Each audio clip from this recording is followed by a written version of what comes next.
In Matthew 27:19, Pilate's wife pleads with her husband to have nothing to do with the just man that is about to be condemned. Obviously, this is concerning Jesus. She said to him, "Have nothing to do with that just man, for I have suffered much today in a dream because of him." And likewise, I wanted to share this with you because about a week ago today, I had a vision that came in my nighttime sleep, and the Lord was talking to me about something very, very serious. You see, we're in a time of judgment that the Lord is issuing at this very time and in this hour. And I know and I understand that there are two sides to judgment. There is the side that offers the positive side where you get compensation and reward. But there's also the other side where justice prevails against those who have been doing ill and behaving wrongly. In this particular dream, in alignment with what the word says, that we wrestle not against flesh and blood, but against these evil powers of darkness in high places.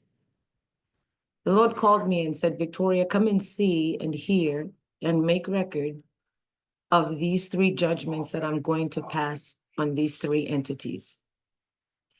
The first one that he mentioned was against the spirit of perversion. And in a little bit, watch out on this space. I'm going to be teaching on the systems, including perversion, that have taken a hold of generations and that the Lord's judgment is coming through.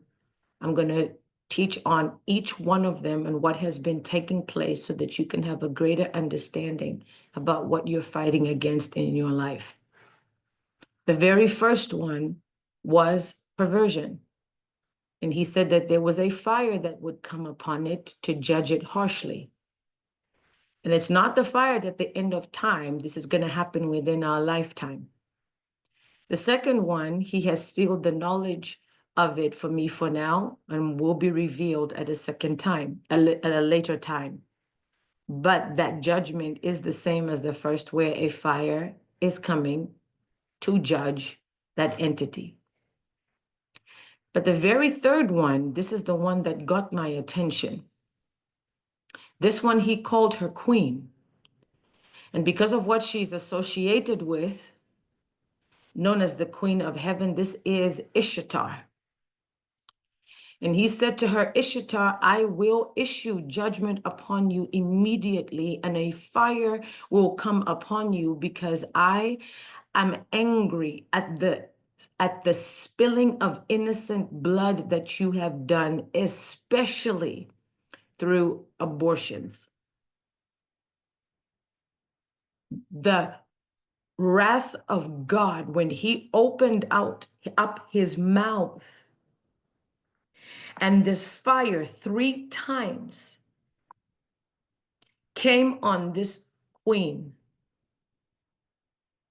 her screaming was deafening. But even more than that, because I have never seen this side of God. When I tell you, the fear of God is going to be understood in a very new light.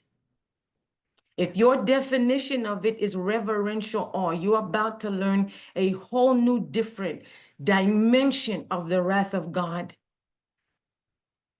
And fire came out of his mouth on her. It's like she was on this wagon and his fire is coming out of his mouth. He says, "No, for you, I will not wait until later. This is coming now because their blood is crying out to me. This is wickedness of the highest order." And his wrath is coming out of his mouth. I remember by the time that the second fire was coming out of his mouth, I crouched down by this wagon, trembling. I wasn't frightened in a way that was like when you see something evil, but it was this honor and respect for God, this This is not someone to be toyed with, somebody to be messed around with any kind of way. I want to say this to you that came from that. Any kind of shedding of innocent blood, killing people, especially this thing to do with abortion. Psalm 24 says, who will ascend to the mountain of the Lord? The one who has clean hands and a pure heart. Your heart might be in the right place with a lot of things, but sometimes we're saying things out of ignorance. We mean well.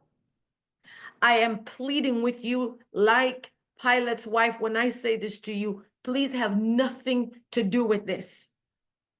Because that wrath and judgment that came upon these entities, if you are connected to them, this puts you in line with that judgment. God is so merciful. So if you've ever found yourself where you have shed innocent blood of children, of adults, teenagers, I beg of you to repent before the Lord. Have nothing to do with this on your conscience. Have nothing to do with the murder of these people. Have nothing to do with the shedding of innocent blood. And I want to say this, even for those who are like, well, when it comes to abortion, I believe it's a woman's choice. Don't even let those words touch your lips. I know you mean it in the best way. Your heart is in the right place. I know what you're trying to say. Leave it as this is something that God does not agree with, and leave the conversation. Leave it alone. For I suffered a great deal seeing this and seeing the wrath of God. I'm coming to you as Pilate's wife with the message like she did, saying that have nothing to do with this.